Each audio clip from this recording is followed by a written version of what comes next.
자, 이제 세 번째 시간 진행하도록 하겠습니다.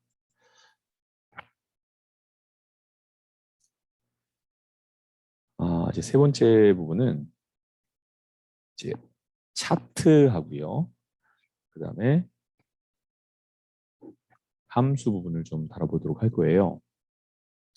자, 먼저 차트에서 여러분들이 좀 살펴봐야 될 게 있는데요. 제일 먼저 요 총각김치, 멸치볶음 이런 걸 항목이라고 얘기를 해줘요. 자, 그 다음에 이걸 범례라는 부분인데요. 이 범례 부분에 들어가는 것들을 여러분들이 잘 찾아야 됩니다. 그리고 여기서 뭐라고 했냐면 김치 반찬과 밑반찬. 자, 우리가 제1작업에서 했던 것 중에서 김치 반찬, 밑반찬, 아이 반찬은 선택하지 말아라 라는 겁니다. 아이 반찬은 포함되어 있지 않고 김치 반찬과 밑반찬에 해당하는 걸 찾아주는데 그 중에서도 이제 값에 대한 부분 있죠. 이게 항목이고요. 이게 이제 두 가지가 이제 판매 금액과 판매 수량. 이 부분이 범례인데 범례의 부분들을 어딜 잡아주느냐. 그거를 영역을 잘 잡아서 차트를 만들어낸다라고 보면 돼요. 자, 넘어가서 이제 하나하나 해볼게요. 차트 종류는 묶은 세로막대로 하라고 되어 있고요.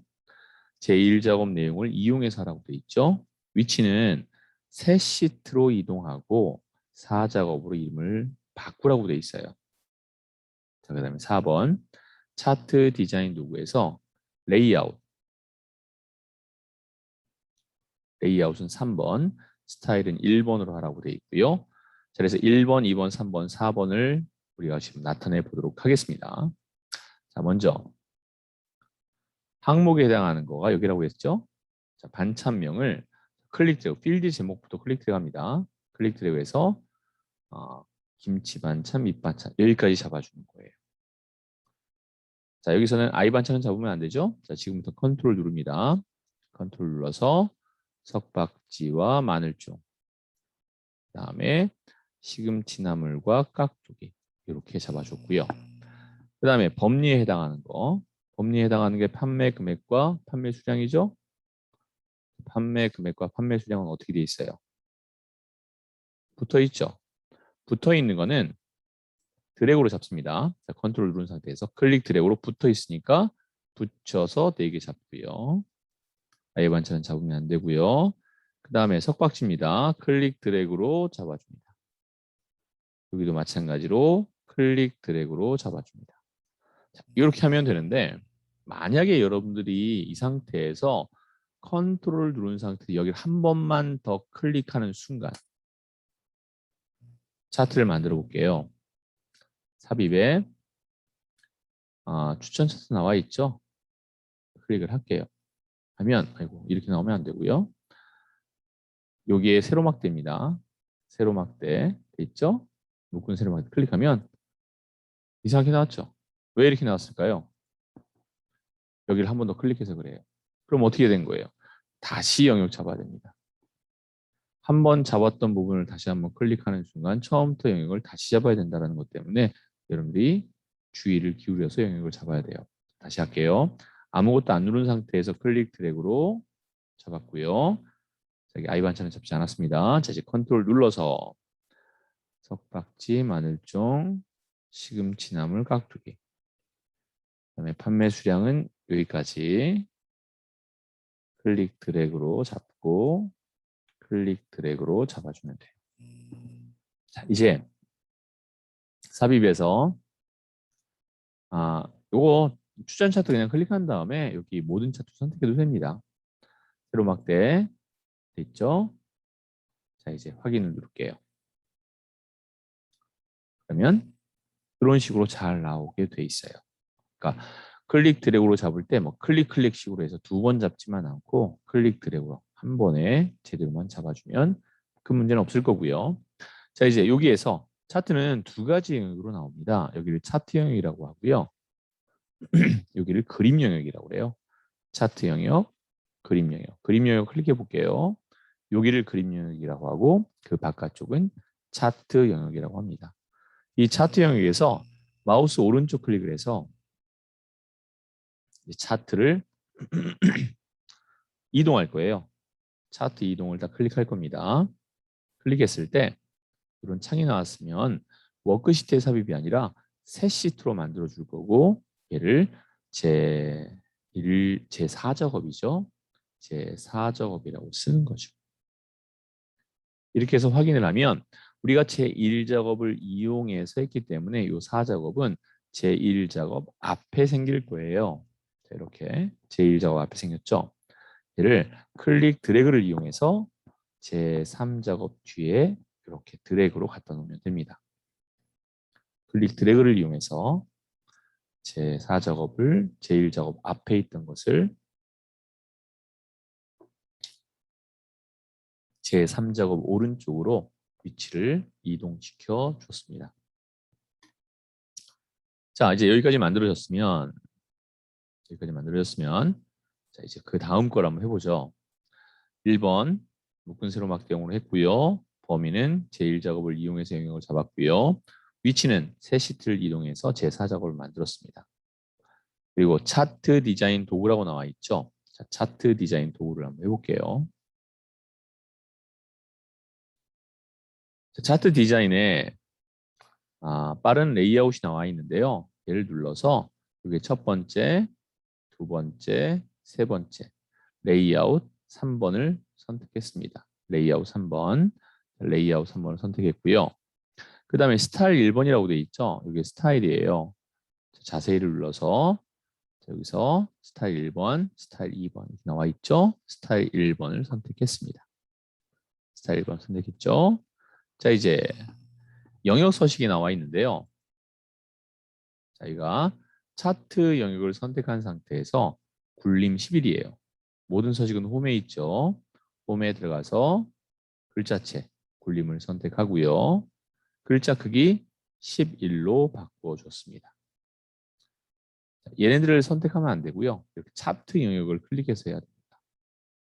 만약에 차트 제목을 클릭하면 차트 제목만 글자가 바뀌어요. 그래서 그 차트 영역을 클릭한 상태에서 이 5번을 해야 된다라는 거고요. 자, 채우기 효과 보겠습니다. 서식에 들어가면 도형 채우기가 있어요. 클릭해서 질감에 들어가서 그 질감을 뭐로 하라고 되어 있는지를 살펴보면 되겠죠. 파란 박엽지네요.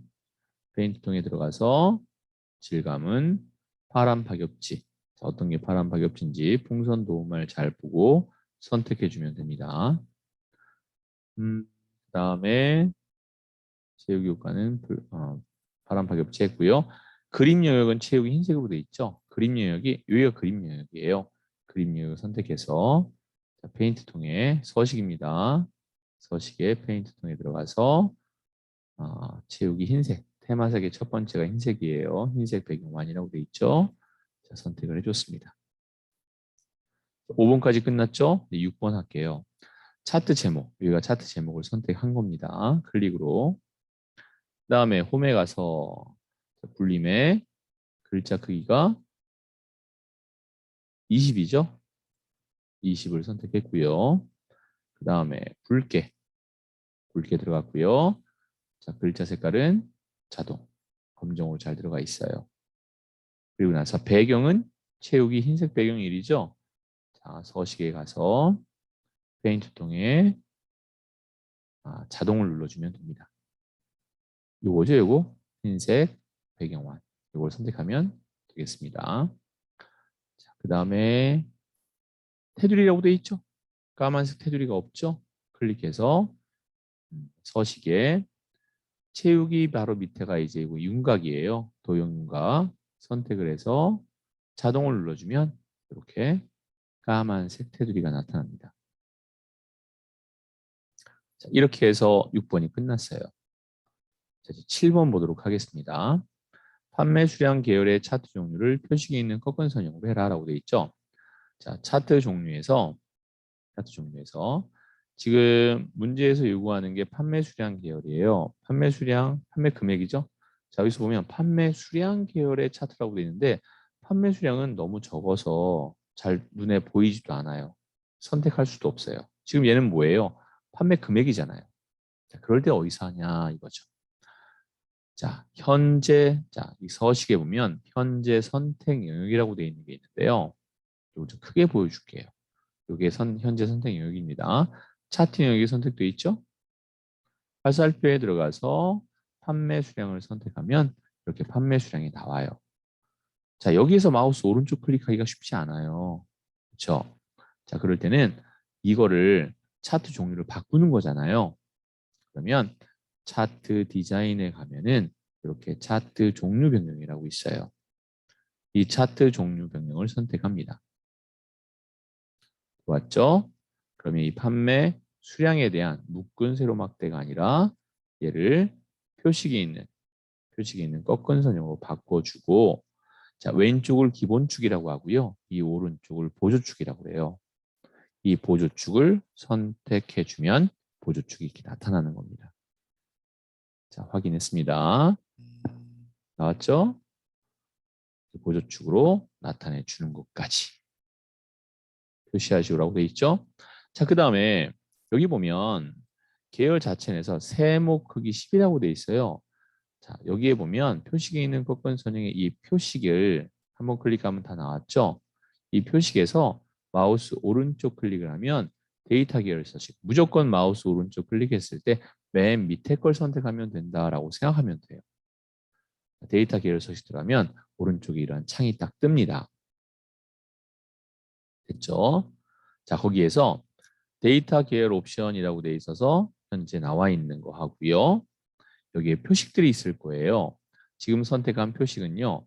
저기 채우기가 있고 채우기 선이 있죠. 그다음에 이거는 효과, 그다음에 계열 옵션이 나와 있는데 채우기 들어갔습니다. 채우기 들어갔을 때 선이 있고 표식이 있죠. 표식을 선택할게요. 표식에서 표식 옵션이라는 게 있죠.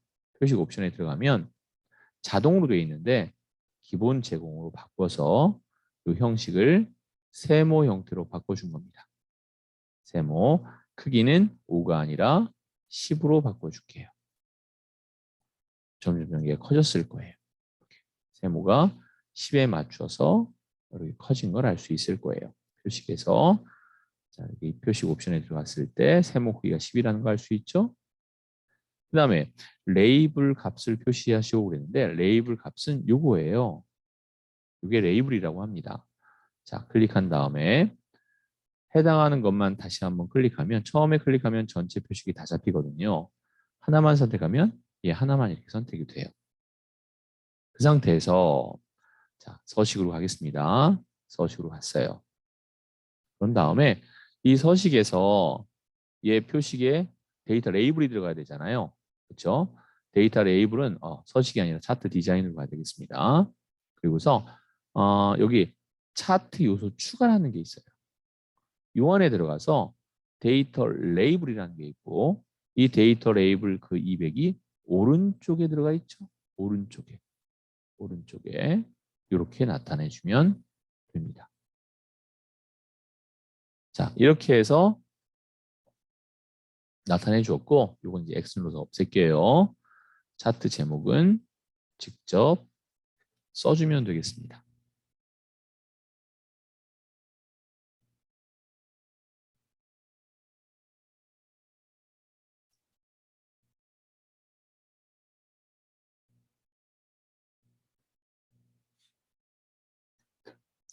자, 그 다음에 이걸 눈금선이라고 그래요. 여기 보면은 범위의 변경하라고 돼 있죠. 범위의 변경은 지금처럼 한 줄로 만들어야 되는데 이건 두 줄로 돼 있어요. 이건 우리가 제일 작업할 때 Alt Enter를 눌러서 두 줄로 만들었기 때문에 이렇게 나온 거거든요.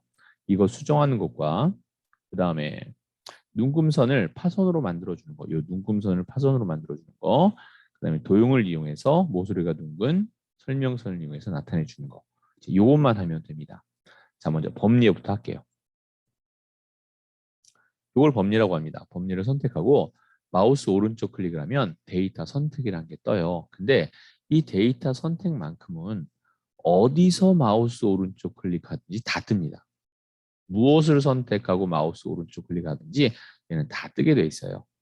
이제 여러분들이 이제 법리를 바꿀 거라고 생각하고 법리에서 마우스 오른쪽 클릭해서 일반적으로는 데이터 선택을 누르게 되겠죠. 자, 왔습니다. 자, 그러면 데이터 선택이 딱 들어왔을 때 두 줄로 만들고자 하는 것이 판매 금액이죠. 자, 판매 금액을 선택하고 여기 편집을 누를 거예요. 그러면 여러분들 보시다시피 판매 금액이 Alt Enter를 이용해서 줄을 바꿨기 때문에 두 줄이 된 거예요. 이거를 그냥 직접 쓰면 됩니다. 여기다가 판매 금액 가로 열고 단위 이렇게 써주면 돼요. 자, 확인 누를게요. 자, 이제 한 줄로 나오는 걸 알 수 있죠? 자, 여기도 어때요? 한 줄로 나왔듯이 자, 얘도 한 줄로 나오는 거 알 수 있을 겁니다. 확인 누르면 됩니다. 이렇게 한 줄로 나오게 해줬고요. 그 다음에 이제 이거를 파선으로 바꿀 거예요. 눈금선 파선. 자, 눈금선 파선으로 바꾸는 거는 그림 영역에 마우스를 갖다 놓으면 화살표 끝에 네 방향 화살표가 나와요. 이때 천천히 클릭 드래그로 누르는 거 아닙니다. 클릭은 하지 마시고 그냥 드래그만 할게요. 테두리 근처에 점선 근처에 가면 하얀색 화살표만 나와요. 그때 클릭하면 이제 눈금선이 선택이 되는 거예요. 자, 이 상태에서 서식에서 도형 윤곽선에 보면 대시라는 게 있는데 이 대시가 스타일을 얘기합니다. 스타일에 얘가 파선이에요. 파선을 선택해 준 거죠. 자, 이렇게 해서 눈금선을 파선으로 만들어 줬습니다. 자, 그 다음에 이제 여기 보면 여기는 어때요? 선이 검정색 선이 들어갔죠. 이쪽도 이쪽도. 근데 여기는 없죠. 자, 여기 부분에 그림 영역을 선택한 다음에 마찬가지입니다. 서식에서 도형 윤곽선에서 자동을 눌러주면 여기가 선이 이렇게 나와요. 근데 이 선은요, 제가 여러분들한테는 추천하지 않습니다. 하지 않아도 됩니다. 이 선은 나타내지 마세요. 자, 그리고 여기에서도 여기다 만약에 굳이 나타내 준다면 여기서 나타내는 것이 아니라 여기서 나타내는 거예요.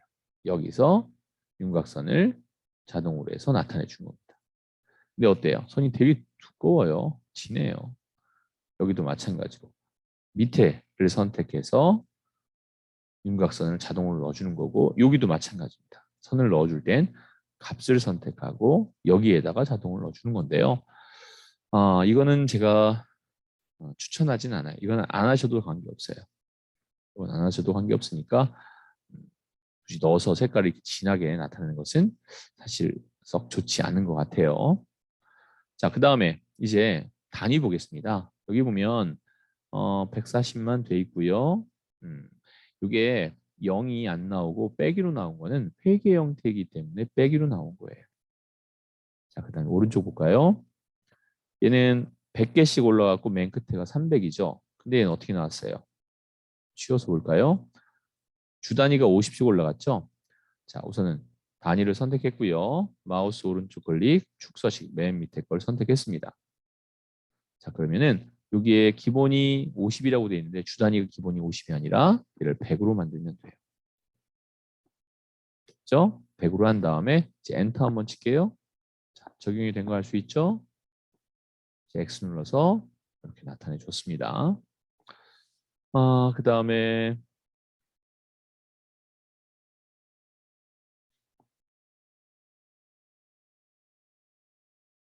또 안 된 게, 풍선 노말 하면 되겠죠? 풍선 노말. 삽입에 보면, 자, 일러스트레이션에 도형이 있고요. 다시 일러스트레이션에 도형이 있고요. 도형에서 맨 밑에 설명서 중에 모서리가 둥근 사각형을 선택했습니다. 그리고 나서 클릭 드래그로 이렇게 만들어 줬고요. 요 노란색 조율점은 주황색이네요. 위치를 바꿔주면 되겠죠? 이렇게 위치를 바꿨고요. 자, 얘를 살펴보면은 출력 형태와 같이 나타내시오라고 돼 있죠. 클릭해서 채우기는 흰색으로 할 거예요. 자동 누르면 됩니다. 문제 없죠? 자, 그 다음에 모든 차트에서는 전부 다 굴림 10일이에요. 그러니까 선택하고 홈에 가서 얘도 굴림에 10일이고요. 가로 세로 다 가운데로 만들어 줄 겁니다. 도형의 글자 색깔은 자동으로 흰색이 돼 있어요. 그래서 글씨 써서 글씨 안 나옵니다, 이거. 글자 색깔을 자동으로 해준 다음에 이렇게 내용을 써주면 되겠습니다. 여기까지가 차트입니다. 여기까지가 차트. 자, 여러분들이 뭐 잘 할 수 있겠죠? 잘 할 수 있으리라고 생각합니다. 이것도 눈금선도 클릭한 다음에 이것도 그냥 자동으로 해줬어요. 그래서 이렇게 선이 나타날 수 있도록 해줬는데요. 굳이 선 종류만 바꾸면 되고요. 색깔은 크게 신경 안 쓰셔도 될 것 같아요. 자, 이번에 이제 제1작업으로 넘어가서 나머지 함수 부분을 하겠습니다. 여러분들이 이 제4작업의 차트는 한 번에 이 많은 옵션들을 다 우리가 외우거나 알 수 없어요.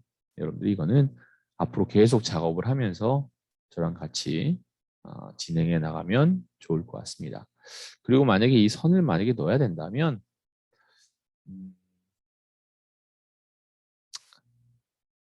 만약에 이 선을 굳이 해야 된다면 색깔이 자동보다는 이 정도 검정 텍스트 1 정도 이 정도로 해주면 좋을 것 같아요.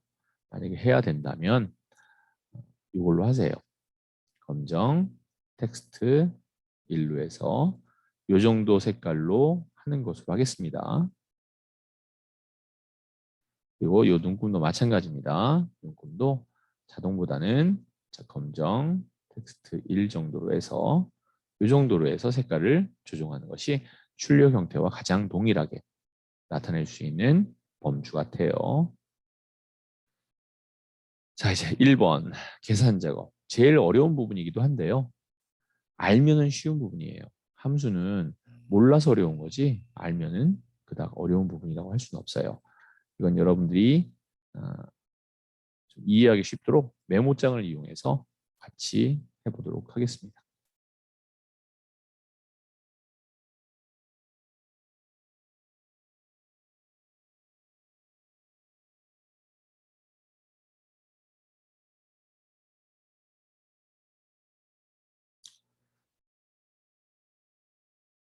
자, 먼저 수식 입력줄 앞에는 항상 는이 들어갑니다. 이번 함수는 rank라고 되어 있는 eq 함수를 쓸 거예요. 랭크라는 함수입니다.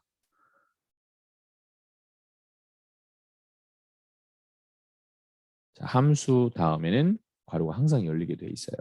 자, 처음에 해야 될 것이 이제 선택을 해야겠죠. 숫자로 되어 있는 무언가를 선택하고요. 그 다음에 두 번째 인수는 범위가 됩니다. 범위. 그리고 세 번째 인수가 내림차순이냐 오름차순이냐 내림차순을 나타내 주는 거예요. 차순입니다. 자, 이렇게 해서 세 가지로 인수가 구성이 되어 있고요. 이 세 번째 인수에는 상황에 따라서 생략할 수 있어요. 생략할 수 있는 거는 이렇게 대괄호로 나타내는데 생략하게 되면 컴퓨터가 알아서 기본값, 디폴트 값으로 정의를 내려줍니다. 자, 그럼 랭크에 대해서 한번 살펴보도록 할게요. 자, 우선 수식 입력줄이 답이 나올 셀이 여기죠. 순입니다. 클릭했고요. 수식 입력줄에 클릭한 다음에 는을 나타내 주었어요. 자, 이제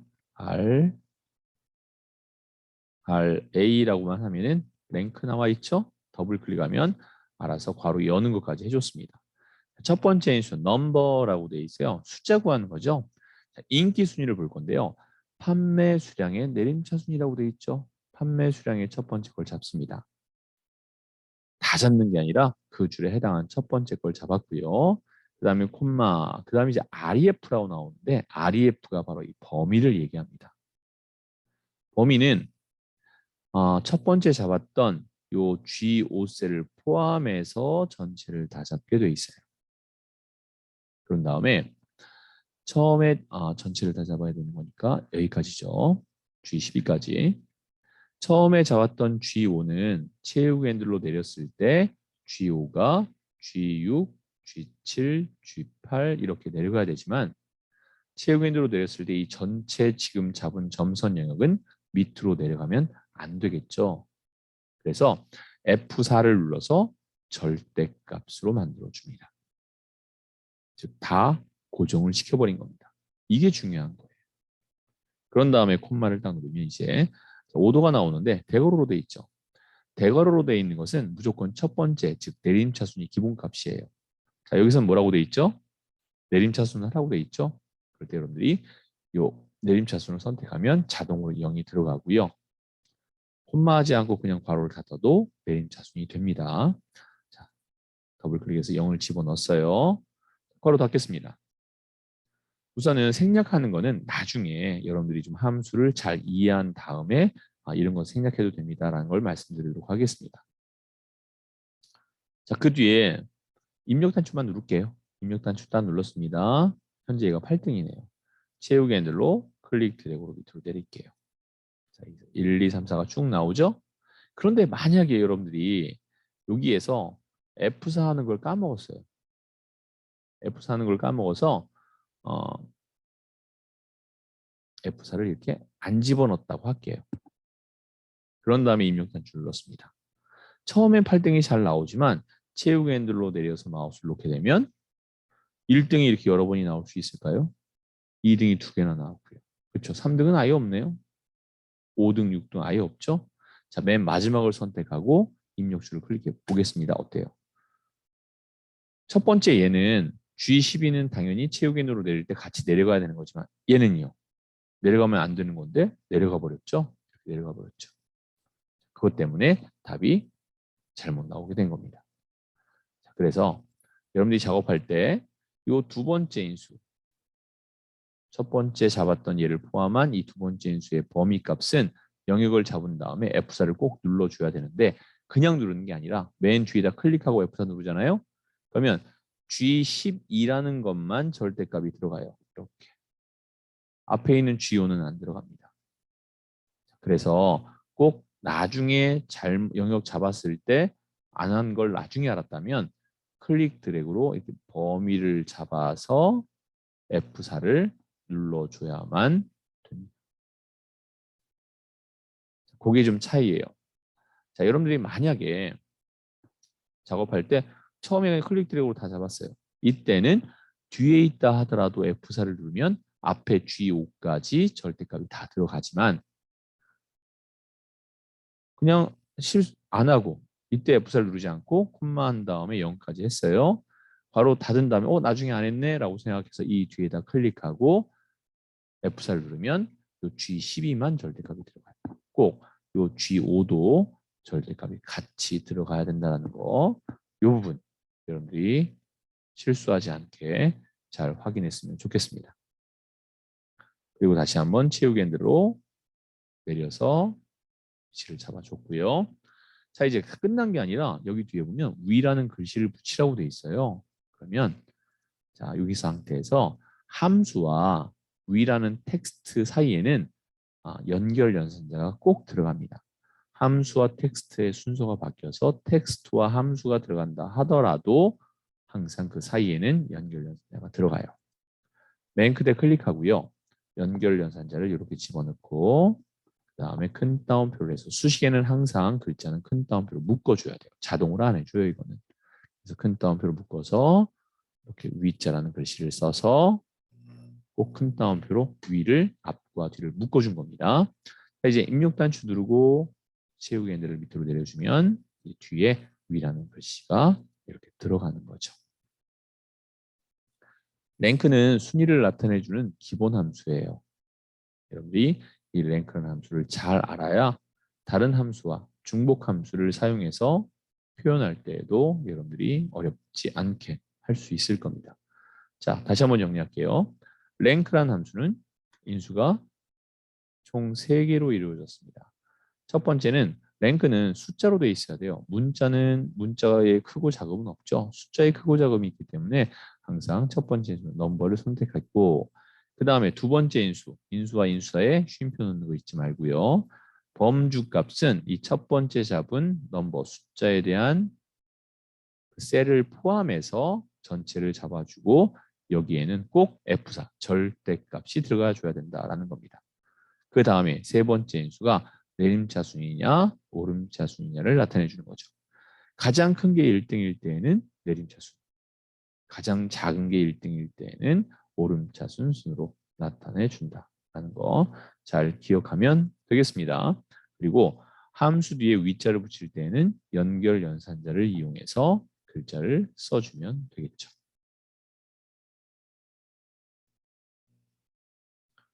이렇게 나타내 주는 게 이제 랭크 함수다라고 보면 되겠습니다. 자, 하나 참고로 우리가 G5에서 G5에서 G12까지를 잡았는데 이렇게 영역으로 잡을 때에는 첫 번째 셀과 마지막 셀을 클론이라는 것으로 이렇게 해주면 이 사이의 것까지 다 포함돼서 나타내 주는 겁니다. 자, 이걸 가리켜서 상대 참조라고 얘기합니다.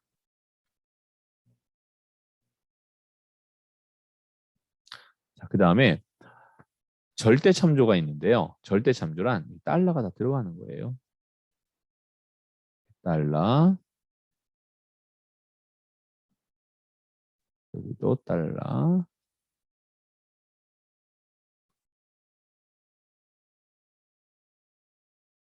이걸 가리켜서 절대 참조다라고 얘기를 해줍니다.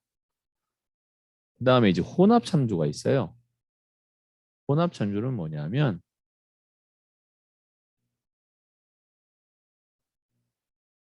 이런 것들 얘기하는 거죠. 이렇게 된 것들 또는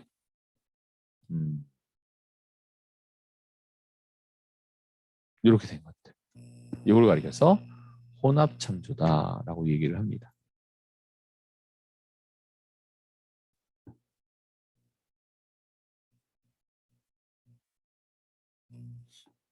자, 여러분들이 이러한 참조 대상이 어떠한 형태로 되어 있느냐에 따라서 상대 참조, 상황에 따라서 바뀐다는 겁니다. 이건 절대 참조는 어떤 상황에도 바뀌지 않는 거, 혼합 참조는 상황에 따라서 어떤 건 바뀌고 어떤 건 바뀌지 않는 거, 이런 것들을 혼합 참조다라고 나타내니까요. 자, 명칭까지도 잘 숙지를 하고 계시면 좋겠습니다. 자, 이제 2번 볼까요? 자, if와 write 함수입니다. 자, write 함수 같은 걸 텍스트 함수다라고 불러줘요. 텍스트 함수는 좀 간단하게 설명이 좀 필요할 것 같아서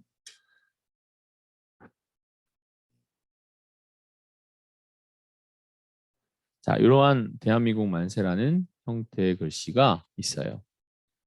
자, 이게 G5셀에 들어있다고 한번 해볼게요. 자, G5셀에 들어있습니다. 자, 그렇다면 수식 입력줄에다가 우선은 왼쪽부터 할게요. left라고 한 다음에 G5셀을 선택하고요. 콤마 숫자 2를 썼습니다. 그러면 이게 G5셀이라는 얘기죠. G5셀 중에서 left 왼쪽에 있는 이 두 글자를 찾아라. 그럼 그 결과는 뭐가 될까요? 대안이 되겠죠. 자, 이번에는 자, right라고 한 다음에 G5셀을 선택하고 콤마 2라고 했습니다. 이 결과는요. 예, 만세죠. right 오른쪽에 있는 G5셀 중에서 오른쪽에 있는 두 글자를 찾아라. 이게 되는 거죠. 자, 그렇다면 민국을 찾고 싶다라고 할 때는 어떻게 해야 될까요? 이때는 미드 함수를 씁니다. 그래서 미드 함수를 쓰긴 쓰는데 무조건 기준은 왼쪽이에요. 자, 민자는 왼쪽에서부터 몇 번째 있죠? 세 번째 있죠. 대한민, 민자는 세 번째 있습니다. 이 세 번째에서부터 몇 글자요? 민국은 두 글자죠. 이랬을 때 결과는 민국이 나오는 거죠. 이해하실 수 있겠어요? 이걸 텍스트 함수다라고 얘기를 합니다. 자, 그렇다면 if 함수와 중복해서 한번 써볼까요? 지금 이 문제가 if 함수에 대한 우선 개념을 좀 알아야 되는데 if 함수를 한번 나타내 주죠. if 함수 하게 되면 첫 번째 테스트를 하게 됩니다. 그 테스트에 만족을 하게 되면 참값이 들어가고요. 그 테스트에 만족을 못하게 되면 거짓값이 들어가는 형태입니다. 자, 우선은 이 문제를 보고 한번 나타내 보자면 반찬 코드의 마지막 글자가 1이면 볶음 참조. 1이면 그랬어요. 1이면 볶은 조림이 되고 2이면 무침. 그 외에는 찜이 되네요. 자, 그러면 요거를 가리켜서 중복 if 함수다라고 얘기를 해줘요. 테스트에 만족하는 건 참. 그 다음에 이 거짓에다가 다시 뭐 하는 거죠? 다시 if를 써서 또 테스트를 합니다. 그래서 그 조건에 만족하면 참, 그렇지 않은 것은 거짓. false 값을 집어넣고 if를 두 번 썼으니까 가로도 두 번 넣어서 끝내주는 거죠. 아까도 얘기했지만 첫 번째 if에서의 이 괄호는 검정색이고 이 안에 두 번째 테스트, 두 번째 함수에 의한 이 색깔은 빨간색이든 다른 색깔이 나오는 괄호가 나타나게 될 겁니다. 자, 그래서 또 값을 또 구할 수 있겠죠.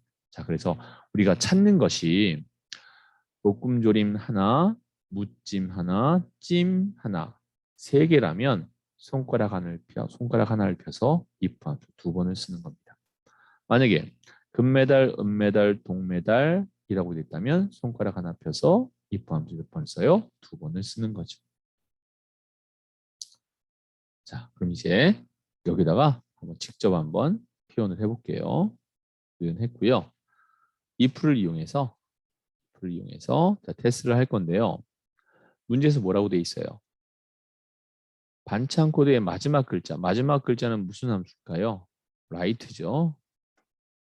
그 중에서 반찬 코드는 어디에 있죠?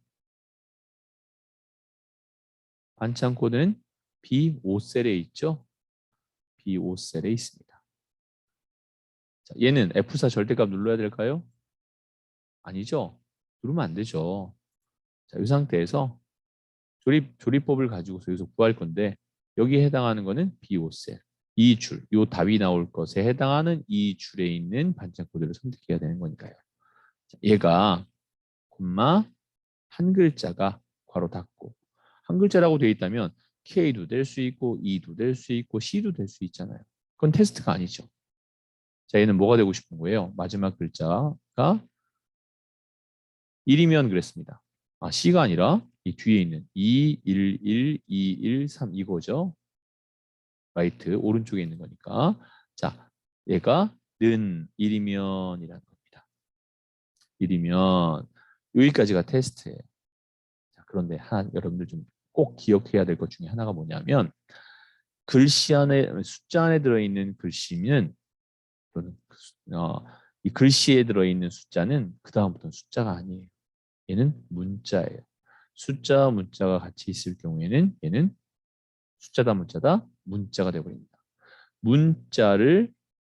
숫자를 문자화 시키는 형태가 된다면 그러니까 이건 문자잖아요. 문자를 숫자로 바꿔줘야 될 때에는 여기 큰 따옴표가 들어가야 돼요. 이런 부분들이 규칙이에요. 아직 여러분들이 함수에 대한 규칙이 여러 가지가 있어요. 그 중에 첫 번째 규칙이라고 생각하면 됩니다. if 함수에 적용돼야 될 첫 번째 규칙. 우선 그냥 1이라고 할게요. 답이 잘못 나오는 걸 보여줘야 되니까요. 이 테스트에 만족을 하면 콤마 뭐가 들어가는 거죠? 큰 따옴표에서 볶음 여기를 좀 클릭해서 내용을 좀 봐야 되니까요. 치워놓고 여기에 볶음 조림을 일단 묶었습니다. 자, 콤마. 다시 이제 어떻게 해야 돼요? 다시 if 함수 들어가야 되겠죠? 자, 요거는 여러분들이 복사해서 쓸게요. 여기까지 컨트롤 C하고 붙여놓겠습니다. 이번에 얘가 몇이면 그랬죠? 2면 그랬어요. 그럼 2에 대한 답이 들어가야 되겠죠? 이거는 무침입니다. 무침. 자, 그런 다음에 콤마. 이제 거짓값은 뭐예요? 거짓값은 그 외가 거짓값이 되겠죠? 여기에 찜이 되는 거죠. 자, 이제 if 몇 번 썼어요? 2번 썼죠. 그럼 괄호까지 2번이 들어가면 되는 겁니다. 자, 제가 이거를 아예 다 복사해서 이걸 컨트롤 C로 복사했고요. 바로 그냥 적용을 할게요. 자, 답이 나올 셀을 선택했고요. 수식 입력줄에 그냥 붙여넣겠습니다. 자, 보세요. 첫 번째 괄호는 맨 마지막 괄호는 검정색 괄호지만 요 괄호는 어떻죠? 색깔이 다르죠? 요것도 색깔이 다르죠? 잘 보일지 모르겠지만 색깔이 다르고 무조건 맨 마지막 괄호만 검정색 괄호로 끝나게 되어 있습니다. 자, 이제 입력 단추 누를게요. 채우게 누를게요. 전부 다 찜이 나올 거예요. 왜 다 찜이 나올까요? 자, 문자와 숫자가 같이 있을 때 그 숫자는 숫자가 아니다 그랬죠. 자, 수식 입력줄에 수식에다가 쓰는 문자는 항상 어떻게 해서 큰 따옴표를 묶었죠. 문자는 큰 따옴표를 묶었죠. 그럼 얘는 숫자예요, 문자예요? 문자잖아요. 왜요? 숫자의 문자와 같이 있을 때 이 숫자는 숫자가 아니라 문자라고 했잖아요. 문자는 1 또한 문자이기 때문에 큰 따옴표로 묶어줘야만 된다라는 거죠. 입력 단추 눌렀고요. 이제 채우기 눌러내리면 이제서야 제대로 된 답이 나오더라라는 겁니다. 자, 함수 자체에는 거기에 걸맞는 규칙들이 있어요. 그래서 그 규칙을 지켜줘야 됩니다. 1이다, 1은 숫자다 이렇게만 생각하면 안 돼요. 이 안에 B5셀에 들어있는 것이 숫자와 문자와 같이 있다면 그때부터는 얘는 숫자가 아니라 문자입니다. 숫자를 뽑아내도 그건 숫자가 아니라 문자예요. 그래서 문자는 어떻게 해줘야 된다? 큰 따옴표로 묶어줘야 된다. 이게 규칙인 거죠. 그 규칙을 따라주지 않으면 얘의 결과는 다 찜만 나오게 돼 있습니다. 그래서 큰 따옴표로 묶어줬을 때 제대로 된 답이 나오더라라는 거죠. 함수가 어려워요. 하지만 지금 내가 얘기하고 있는 이 규칙들만 여러분들이 잘 지켜준다면 여러분들이 이러한 문제를 풀어나갈 때 수월하게 진행시킬 수 있을 겁니다. 자, 오늘 차트 세 번째 시간에는 차트 부분을 좀 해봤고요. 차트에는 옵션이 상당히 많아요. 그 많은 것에 들어가는 방법 또한 두세 가지가 됩니다. 자, 일률적으로 하나의 방법으로만 들어갈 거예요. 여러분들하고 같이 항상 그걸 반복적으로 해가면서 여러 가지 다양한 옵션들을 하나하나 들어갈 때 어떻게 들어가며 어떻게 적용시키는 거에 대해서 수업을 계속 진행해 나갈 거고요. 그다음에 이제 함수 부분은 한 번에 이루어지는 건 아니에요. 지금 계속 나와야 될 규칙들에 대해서도 얘기해 줄 건데, 자, 오늘 첫 번째 규칙은 뭐였죠?